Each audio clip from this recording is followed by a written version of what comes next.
தூங்க போனதில்லை ஒன்னாலதான் கண்ணே ஒன்னாலதான். யார் பேச்சு கேட்டாலும் என் காதில் கேட்பதெல்லாம் உன் பேருதான் மெத்தம் உன் பேருதான். இத்தனை நினப்பு என் மேல இருந்தும் எட்டி போகலாமோ? கட்டுப்பாடு இருந்தும் கட்டிக்கு முன்னே ஒட்டிக்கொள்ளலாமோ? முத்தமிட்டா மோசம் என்ன உண்டாகும்? சத்தமிட்டா உன் நிலைமை என்னாகும்?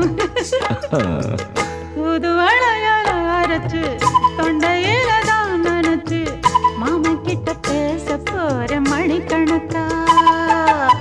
தூண்டாமணி விளக்க தூண்டி விட்டு எரிய வச்சு